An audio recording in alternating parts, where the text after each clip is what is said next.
Jangan-jangan sebelum Allah ada wujud yang lain. Karena lo bilang alam semesta ini bukan dari ketiadaan dan bukan pula terjadi dengan sendirinya. Semua itu ada sebabnya alias ada penciptanya. Lalu Allah sendiri awal mulanya gimana? Siapa yang menciptakan Allah?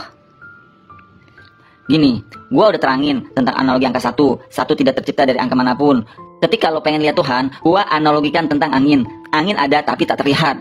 Gue juga udah bilang bahwa pertanyaan siapa yang menciptakan Tuhan tidak relevan. Karena sejatinya Allah tidak diciptakan, tapi menciptakan. Jadi pertanyaannya nggak nyambung.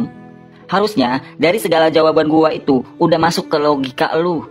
Karena gua kasih jawaban semudah mungkin untuk dicerna logika manusia. Sekarang lo berpikir lagi, jangan-jangan sebelum Allah ada wujud lain. Nanti kalau gitu lo akan berpikir lagi, setelah wujud lain ada wujud lain lagi.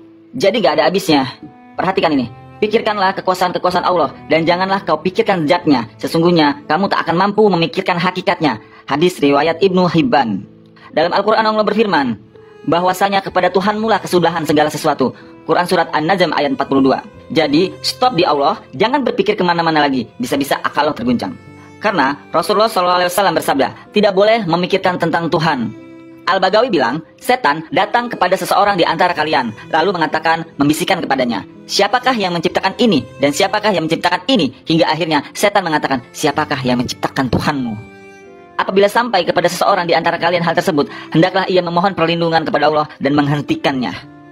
Jadi, tidak usah memikirkannya. Banyak orang yang dulu sholat, ketika sekolah filsafat tidak sholat, alasannya sampai menemukan jati diri Tuhan. Bukan berarti tidak boleh belajar filsafat, silahkan belajar filsafat, tapi tauhidnya dibenerin dulu, sehingga tidak murtad di kemudian hari. Bahkan, ada sebagian orang tidak mampu memahami perkara yang lebih sederhana daripada itu. Kalau mereka diberitahu bahwa Allah Maha Suci dari memiliki kepala, kaki, tangan, dua mata, dan organ tubuh. Allah juga bukan materi yang tersusun atas partikel-partikel yang memiliki volume dan ukuran. Maka mereka akan langsung mengingkarinya dan menganggap bahwa ucapan itu telah melecehkan Allah dan meniadakan keagungan Allah.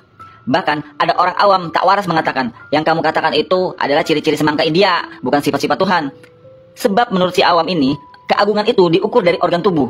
Begitulah, manusia tidak mengenal kecuali dirinya sendiri, sehingga ia tidak menganggap agung sesuatu yang tidak sama dengan dirinya sendiri. Setiap yang tidak sama dengannya dianggap tidak agung. Memang, ujung-ujungnya ia akan membayangkan dirinya berwajah ganteng, sedang duduk di atas ranjangnya, dikelilingi oleh pelayan-pelayan muda yang tunduk patuh padanya. Tidak heran kalau seperti itu juga ia membayangkan Tuhannya, sehingga akan dianggap agung kalau sudah seperti itu. Bahkan, andaikan lalat punya akal dan diberitahu bahwa penciptamu tidak punya dua sayap, tangan, kaki, dan tidak bisa terbang, pasti ia akan mengingkarinya dan mengatakan, bagaimana mungkin penciptaku lebih cacat daripada aku? Logiskah yang tidak punya sayap dan tidak bisa terbang dianggap sebagai penciptaku? Mungkinkah aku punya organ tubuh sedangkan ia tak punya organ tubuh? Akal kebanyakan makhluk kurang lebih seperti itu. Manusia adalah makhluk yang sangat bodoh, jolim dan kufur. Oleh sebab itu, Allah mewahyukan kepada sebagian nabinya, janganlah kamu beritahu hamba-hambaku tentang sifat-sifatku, nanti mereka akan mengingkariku. Tapi beritahu mereka tentang aku sesuai kadar akal mereka dengan bahasa yang mereka pahami. Begitulah bahayanya memikirkan zat Allah, sehingga demi menjaga adab syariat dan demi kemaslahatan makhluk dilarang memikirkan dengan otak. Kitab Ihya Ulumuddin. Hikmah Al-Quran menjelaskan dalam penciptaan langit dan bumi dan silih bergantinya malam dan siang terdapat tanda-tanda bagi orang-orang yang berakal, yaitu orang-orang yang mengingat Allah sambil berdiri atau duduk atau dalam keadaan berbaring, dan mereka memikirkan tentang penciptaan langit dan bumi seraya berkata, ya Tuhan kami, tidaklah engkau menciptakan ini dengan sia-sia, maha suci engkau, maka peliharalah kami dari siksa neraka. Quran surat Ali Imran ayat 191. Wallahu a'lam bishawab.